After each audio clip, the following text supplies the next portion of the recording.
Olá! Seja bem-vindo ao canal Lições da Graça.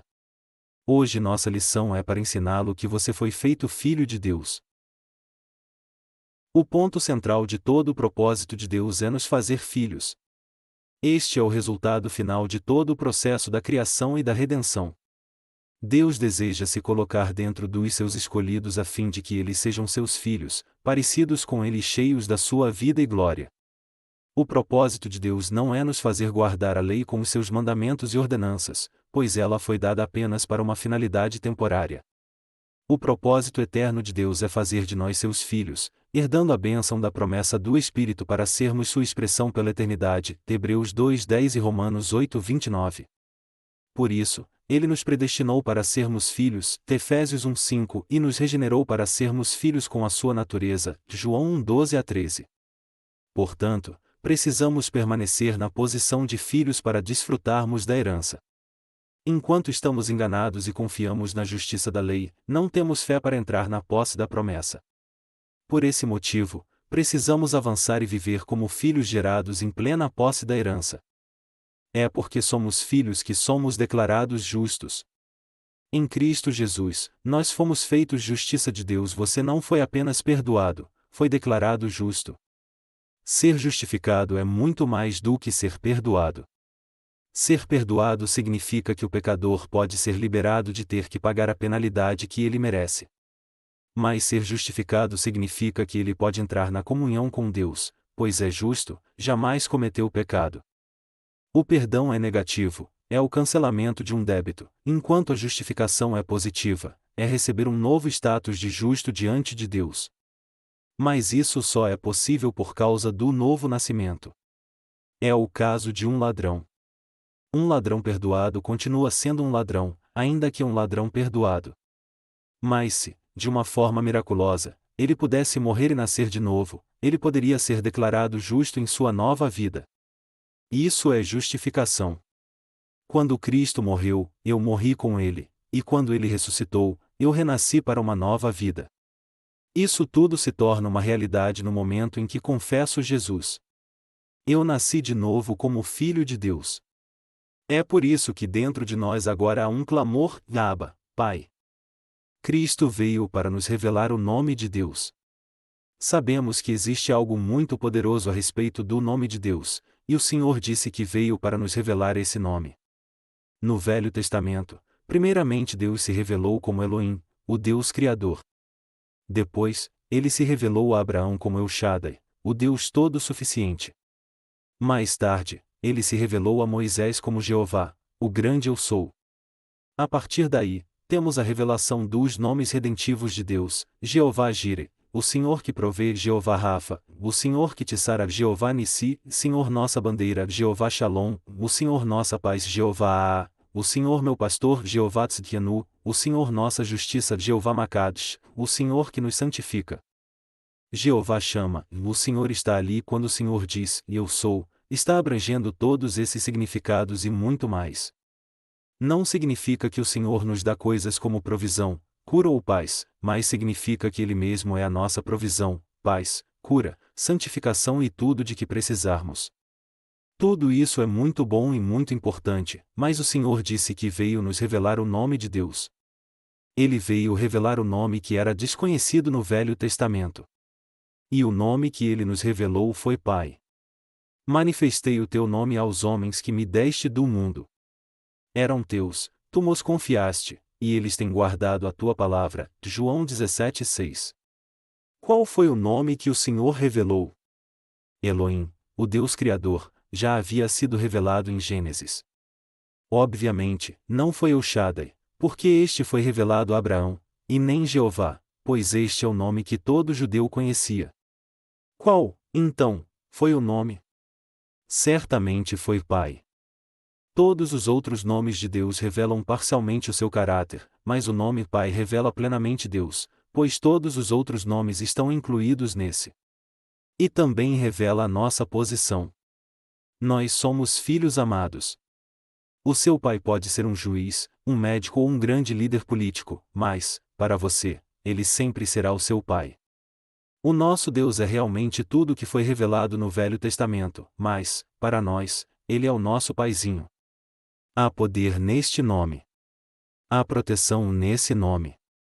Todos os atributos de Deus estão presentes nesse nome. João 17:11-12 diz: Já não estou no mundo, mas eles continuam no mundo, ao passo que eu vou para junto de ti, Pai Santo, guarda-os em teu nome, que me deste, para que eles sejam um, assim como nós, quando eu estava com eles, guardava-os no teu nome, que me deste, e protegi-os, e nenhum deles se perdeu, exceto o filho da perdição, para que se cumprisse a Escritura. Você não encontrará nos evangelhos nenhuma menção dos discípulos ficando doentes, oprimidos ou necessitados de alguma coisa material. Como o Senhor protegeu os seus discípulos? Ele os protegeu em nome de Deus. O Senhor os ensinou a se relacionar com Deus com base nesse nome. Em todo o tempo, nos evangelhos, o Senhor se refere a Deus como Pai. Infelizmente, os religiosos têm transformado até mesmo o nome Pai num título frio e distante, mas não é esse o propósito de Deus.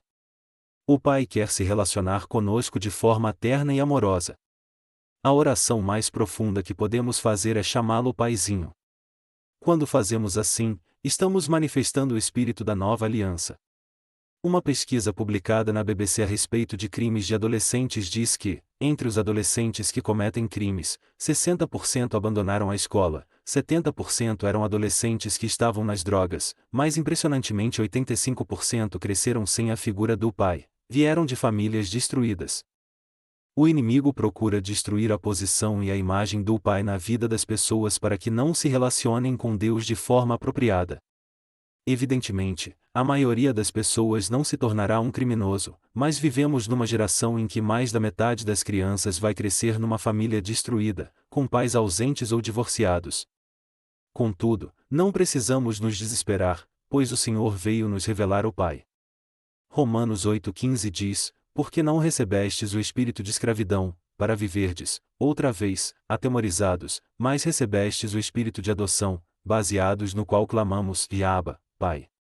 Na velha aliança, as pessoas viviam debaixo de escravidão e medo de Deus. Hoje, porém, não precisamos mais viver assim, porque fomos feitos filhos. Pelo Espírito, nós clamamos, Abba, Pai. O Espírito fez questão de deixar essa expressão em hebraico para que não houvesse dúvida. Abba é a forma como as criancinhas se dirigem a seus pais ainda hoje em Israel.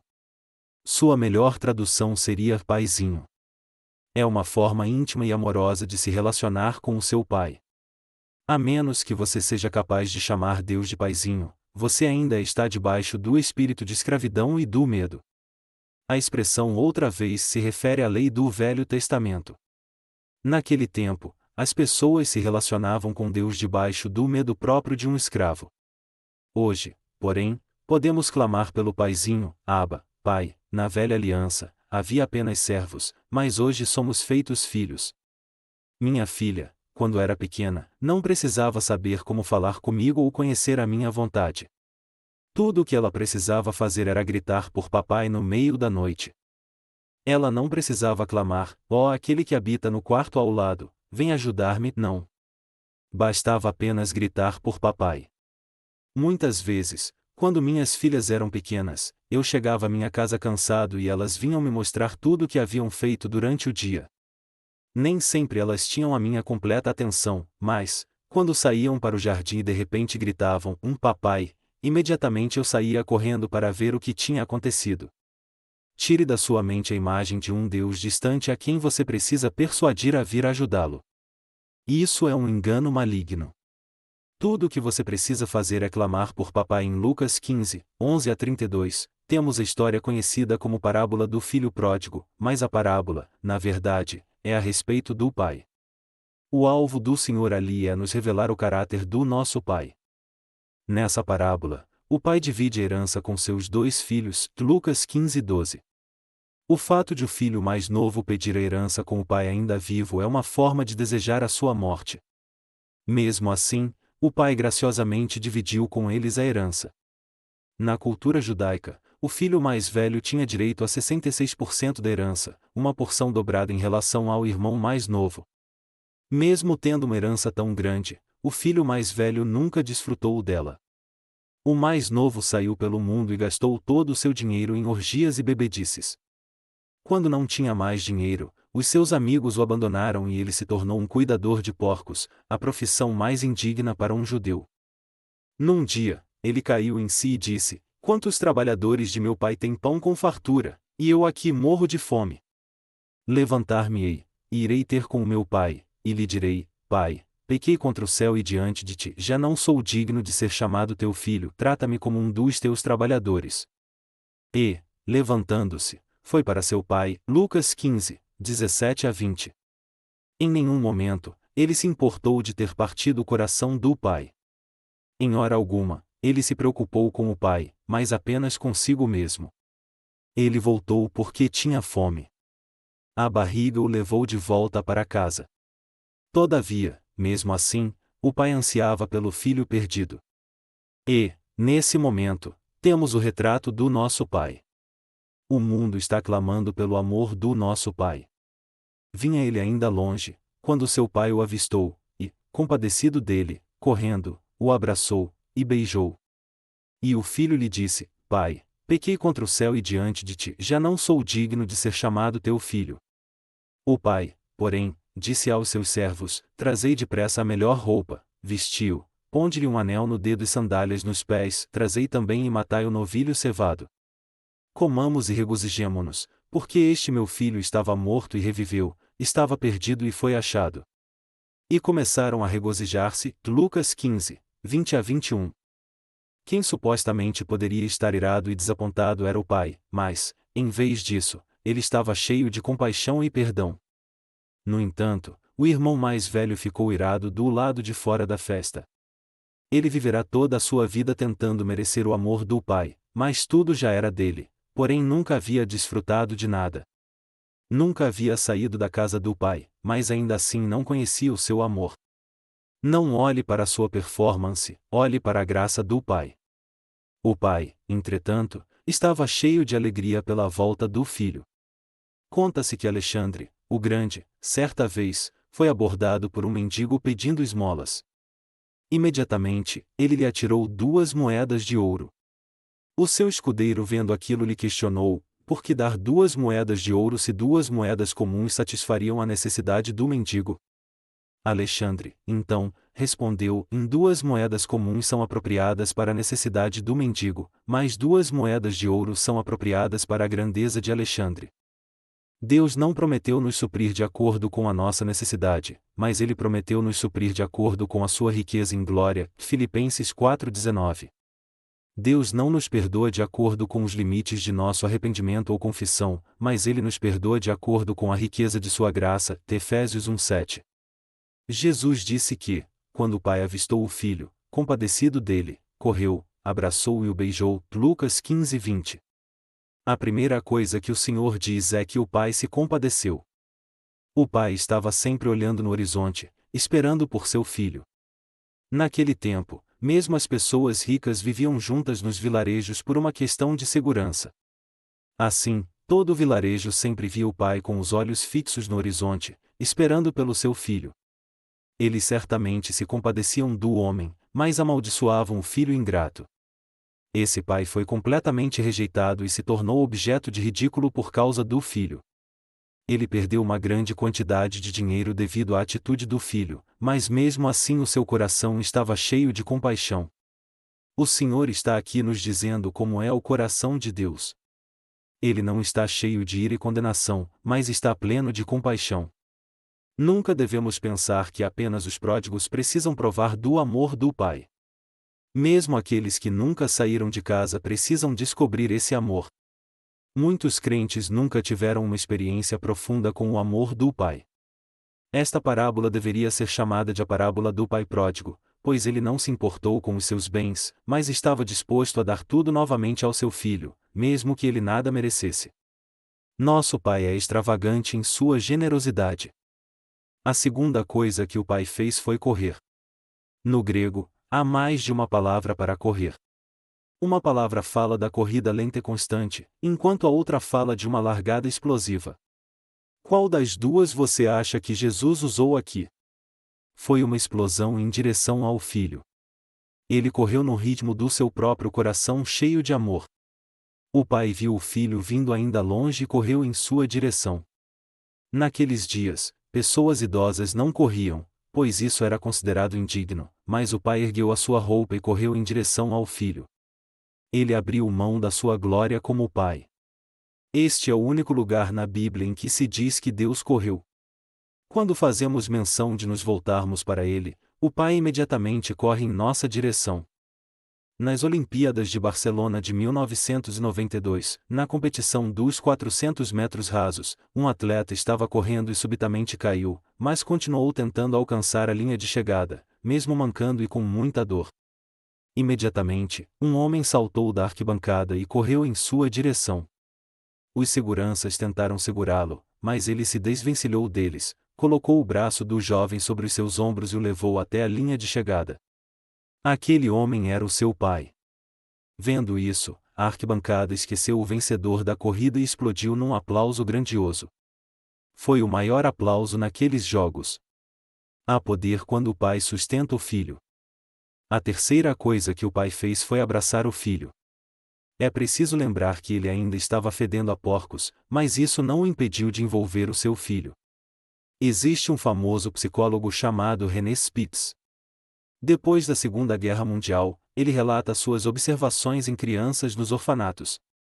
Depois da guerra, havia milhares e milhares de órfãos em toda a Europa. Eles podiam alimentar essas crianças, mas não havia pessoas suficientes para cuidar delas. Durante 3 anos, ele observou as consequências da falta de contato físico nas crianças de um desses orfanatos. Nele, havia 97 crianças entre 3 meses e 3 anos de idade. O relato de suas observações é chocante. Ele diz que, depois do primeiro mês, muitas delas não comiam, não conseguiam dormir e algumas ficavam com o olhar fixo na parede. Depois de 5 meses, muitas crianças choravam incontrolavelmente. Quando alguém tentava pegá-las no colo, elas gritavam de medo. No fim de 1 ano, 1/3 daquelas crianças haviam morrido. Elas não morreram porque não havia comida, mas por absoluta falta de contato físico, como abraços e beijos. Essa história é bem triste, mas ela mostra a necessidade que o homem tem do abraço do pai. Esta não é apenas uma necessidade natural, mas espiritual. Um pastor conta que sua filha entrou num estado grave de bulimia e anorexia na adolescência. Ela estava morrendo de desnutrição. Certo dia, ele orou a Deus desesperadamente por sua filha e então sentiu um forte impulso para abraçá-la. Ela se debateu no começo, mas ele a abraçou com força. Depois de alguns minutos, ela começou a chorar convulsivamente e ele apenas repetia que a amava. Ela chorou por horas, mas, depois disso, ela passou a comer e foi totalmente curada. Hoje, o pai corre em sua direção cheio de compaixão para envolvê-lo num abraço amoroso. Mas isso não é tudo. O texto diz que o pai também o beijou. O interessante é que a palavra grega usada aqui não significa um simples beijo, mas significa beijar muitas vezes, repetidamente, de forma terna e afetuosa. Lembre-se de que o garoto ainda cheirava a chiqueiro de porcos, mas isso não impediu o pai de beijá-lo muitas vezes. Este é o nosso pai. Essa parábola é para nos revelar o pai. Há um pastor americano muito conhecido chamado Joe Bailey. Ele conta que, na época dos hippies, seu filho se rebelou, deixou a família, a igreja e resolveu se juntar a eles, com os cabelos longos e usando drogas. Um dia, seu pai estava procurando por ele e, numa noite, o encontrou dormindo com muitas outras pessoas num galpão. O pai entrou com cuidado, desviou-se das pessoas dormindo, inclinou-se e o beijou. Não muito depois disso, o garoto se converteu, recebeu a Cristo e se tornou um grande líder. Depois, ele testemunhou ao seu pai: "Você sabe o dia em que a minha vida mudou? Foi naquela noite em que você foi àquele galpão e me beijou. Você pensou que eu estava dormindo, mas eu estava acordado. Naquele instante, eu pensei que, se meu pai pode me amar tanto assim, quanto mais meu Pai Celestial. Como Deus nos abraça hoje? Por meio do Espírito Santo. Em Atos, lemos que Pedro ainda falava quando caiu o Espírito Santo sobre todos os que ouviam a palavra, Atos 10:44. A palavra cair em grego é epipipto, e é exatamente a mesma palavra traduzida como abraçar aqui em Lucas 15:20. Isso significa que o Espírito os abraçou quando os encheu. Aqui chegamos ao fim da nossa lição. Se você gostou desse vídeo, deixe sua curtida, se inscreva no canal e compartilhe a mensagem com outros. Até o próximo vídeo.